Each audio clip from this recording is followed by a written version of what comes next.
पिछले 20 सालों में बिहार में कुछ बदला हो या ना बदला हो, नीतीश कुमार की कुर्सी नहीं बदली। जब से कथित सुशासन बाबू ने कुर्सी थामी है तभी से उस पर जमे हुए हैं और आगे भी कुर्सी छोड़ने का उनका मन नहीं है। वो किसी भी ऐसी तैयारी में नहीं है कि वो घर वापसी कर लें। भले ही बीजेपी उनकी कुर्सी हड़पने के तमाम हथकंडे अपनाती रही है, नीतीश कुमार भी कुर्सी पर आंच आती देखते हैं तो झट से दूसरे पाले में कूद जाते हैं। एक बार फिर कुछ ऐसा हो रहा है जिसे नीतीश कुमार हजम नहीं कर पा रहे। बिहार का चुनाव भी नजदीक है, नाराजगी की खबरों ने भी जोर पकड़ा हुआ है। ऐसे में क्या तेजस्वी की बात सच साबित होने जा रही है? क्या नीतीश कोई बड़ा कदम उठाने जा रहे हैं? कैसे समझाता हूं पूरा सियासी खेल। नमस्कार, मेरा नाम हिमांशु मिश्रा है। आप देख रहे हैं 4PM न्यूज नेटवर्क। दोस्तों, रामायण काल का जिक्र करते हुए गोस्वामी तुलसीदास जी श्री रामचरितमानस में लिखते हैं, रघुकुल रीत सदा चली आई, प्राण जाए पर वचन न जाए। यानी कि राम जी को किस तरह से वनवास झेलना पड़ा, उसकी एक झलक वो दिखाते हैं इन वचनों में कि जो वचन दिया है वो पूरा करना जरूरी है। लेकिन बदलते दौर की कलयुगी सियासत में ये चौपाई थोड़ी सी बदल गई है। सियासी रीति सदा चली आई, प्राण जाए पर कुर्सी ना जाए। ये लाइनें बिहार की मौजूदा परिस्थितियों पर बखूबी जचती हैं। 2 दशकों से मुख्यमंत्री की कुर्सी पर विराजमान नीतीश कुमार जी इन दिनों नाराज बताए जा रहे हैं। हाल ही में 24 अप्रैल को प्रधानमंत्री नरेंद्र मोदी मधुबनी पहुंचे थे, जहां नीतीश ने मंच पर ही मोदी जी से मिन्नतें की, हाथ तक जोड़े। हंसी मजाक के बीच खुद को मुख्यमंत्री का चेहरा घोषित करने की बातें भी कही होंगी। पर मोदी जी जब मंच पर पहुंचे तो नीतीश का नाम तो कई बार लिया, लेकिन मुख्यमंत्री का चेहरा उन्हें घोषित नहीं किया। यही बात नीतीश कुमार को अंदर ही अंदर खाए जा रही है, चुभ रही है। इस महीने के आखिरी में एक बार फिर नीतीश कुमार की नाराजगी को देखते हुए उस नाराजगी को दूर करने के लिए पीएम मोदी बिहार जाने वाले हैं, ऐसी खबरें सियासी गलियारों में चल रही हैं। लेकिन बात सिर्फ इतनी सी नहीं है। तेजस्वी यादव क्या कह रहे हैं उसको सुनिए और उसके बाद तमाम और भी जो परिस्थितियां हो रही हैं बिहार के अंदर बन रही हैं उसको समझते हैं। मुख्यमंत्री जी जिस स्थिति से गुजर रहे हैं उसको लेके हम लोगों की पीड़ा है। लेकिन आप सब लोग एक बात जानिए कि बार बार मुख्यमंत्री जी को कहते हैं कि अब वो टायर्ड हो चुके हैं। इसको वो प्रमाणित कर रहे हैं। बिहार जो है कोई और चला रहा है, मुख्यमंत्री हाईजैक हो गए। बार बार यही कहते हैं कि हमको जो है फलना लेके चले गए। तो जब मुख्यमंत्री खुद ही प्रमाणित कर रहे हैं कि उनकी नहीं चलती है, कोई उनको लेके चला जाता है इधर तो उधर चले जाते हैं, कोई उधर लेके चला जाता है तो उधर लेके चले जाते हैं।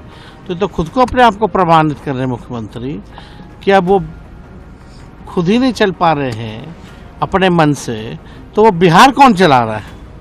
सबसे बड़ा तो सवाल मुख्यमंत्री ने खुद के ही वक्तव्य में ही जो है प्रश्न जो है छोड़ दिया है कि भाई जो खुद पे जिसका कंट्रोल ना हो, इतना बड़ा गठबंधन का डिसीजन, सरकार बदलने का डिसीजन अगर वो नहीं ले रहे, कोई भी लेकर के चला जा रहा है, तो समझे बिहार कैसे चल रहा है। तेजस्वी का ये कहना कि नीतीश की पार्टी हाईजैक हो चुकी है काफी हद तक जायज लग रहा है। क्यों, कैसे, बताता हूं। नीतीश कुमार टायर्ड यानी कि थक चुके हैं उस सियासत से जो कभी इधर तो कभी उधर का सियासी खेल खेलती रही है। लोकसभा चुनाव से पहले यानी कि जनवरी 2024 के बाद से नीतीश लगातार सार्वजनिक तौर पर ये कहते रहे हैं कि वो अब कहीं नहीं जाएंगे और बीजेपी के साथ गठबंधन को हर हाल में टूटने नहीं देंगे। ये दिखाता है कि नीतीश कुमार खुद के पलटू चरित्र को बीजेपी के लिए भरोसे का साथी वाले फेज में तब्दील करना चाहते हैं। आपको याद होगा कि इससे पहले जब नीतीश कुमार ने बीजेपी का साथ छोड़ा था तो यह आरोप लगाया था कि बीजेपी वाले उनकी पार्टी तोड़ने की कोशिश कर रहे हैं। पर अब जब पार्टी टूट रही है, सच में टूट रही है, उनके तमाम नेताओं ने इस्तीफा दे दिया हाल फिलहाल के फैसलों को देखते हुए। बीजेपी भी उनकी बात सुन नहीं रही, प्रधानमंत्री भी उनके जो नाम का ऐलान है वो कर नहीं रहे। बावजूद इसके कि केंद्र सरकार बनवाने में उनकी बड़ी भूमिका रही है, ये सब देखकर लगता है कि सच में नीतीश कुमार लाचार हो चले। नहीं तो वक्त पर सरकार का समर्थन करके नीतीश क्या सियासी रिस्क लेते, और अगर लेते तो क्या पार्टी टूटती देखकर खामोशी की चादर ओढ़कर बैठे रहते? ललन सिंह और संजय झा क्या पार्टी में अपनी चला पाते जैसे कि अब चला पा रहे हैं? क्या नीतीश कुमार के बेटे को, जो अब तक सियासी गलियारों से कोसों दूर रहे हैं, उन्हें सक्रिय होना पड़ता? क्या नीतीश कुमार, जिन्होंने दशकों से बिहार के सियासी रुख को तय किया है, हवाओं को इधर से उधर किया है, वो बीजेपी नेतृत्व के आगे नतमस्तक हो जाते। ये सब दिखाता है कि नीतीश कुमार कहीं ना कहीं इतने ज्यादा कमजोर हो चुके हैं कि अपनी आवाज को भी बुलंद नहीं कर पा रहे। बीजेपी चाहे ना चाहे, लेकिन उनकी पार्टी के अंदर ही ऐसी सियासी खींचतान मच गई है कि नीतीश कुमार उससे भी परेशान बताए जाते हैं। इन सारी परिस्थितियों के बीच में नीतीश कुमार सिर्फ इतना चाहते हैं कि उनके नाम का ऐलान एन केन प्रकारेण हो जाए। पूरा फोकस इसी पर नजर आता है और इसकी वजह भी जाहिर तौर पर दूसरे दलों से उठती हुई तमाम तरह की बातें हैं। मुंबई में हेयर कट करवा रहे चिराग पासवान जीजा ने पटना में किया ऐलान, साले साहब विधानसभा चुनाव लड़ने और बड़ी जिम्मेदारी निभाने को तैयार है।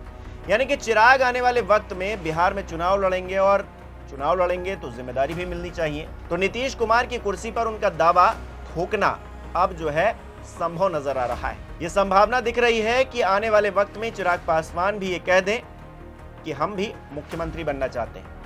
पिछले कुछ वक्त में नीतीश और चिराग के रिश्ते कैसे रहे हैं ये हम सब जानते हैं, पूरा बिहार जानता है, पूरा देश जानता है।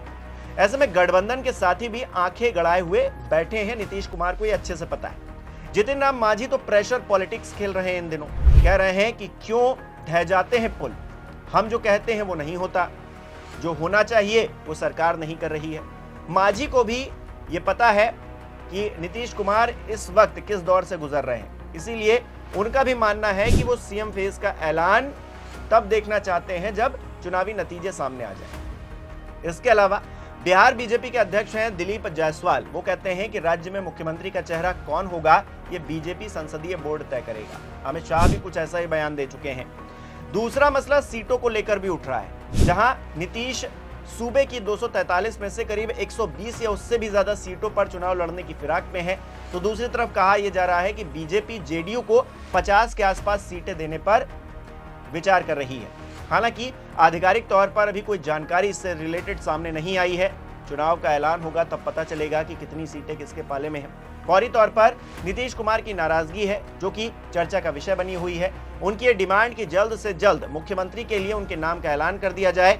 बीजेपी उसे पूरा नहीं कर रही है, उनकी डिमांड को नहीं मान रही है, उनकी मांग को कहीं ना कहीं नजरअंदाज प्रधानमंत्री नरेंद्र मोदी ही कर रहे हैं, ऐसा दिख रहा है। पीएम मोदी एक बार फिर से बिहार जाने वाले हैं। क्या नीतीश की नाराजगी वो दूर कर पाएंगे या नीतीश मजबूरन कोई ऐसा फैसला कर लेंगे जिससे चुनावी तौर पर बड़ा घमासान मचेगा, ये आने वाले वक्त में पता चलेगा। फिलहाल हर किसी की निगाहें नीतीश पर टिकी हुई हैं। वो क्या करने वाले हैं इस बात का अंदाजा लगा पाना थोड़ा मुश्किल है, पर एक बात साफ है कि नीतीश के मन में इस वक्त बहुत कुछ चल रहा है। बीजेपी से हाथ मिलाना उनके लिए बड़ा चैलेंज खड़ा करता जा रहा है। नीतीश कुमार क्या कोई बड़ा फैसला लेने जा रहे हैं? आपको क्या लगता है? कमेंट करके बताइए। बहुत बहुत धन्यवाद।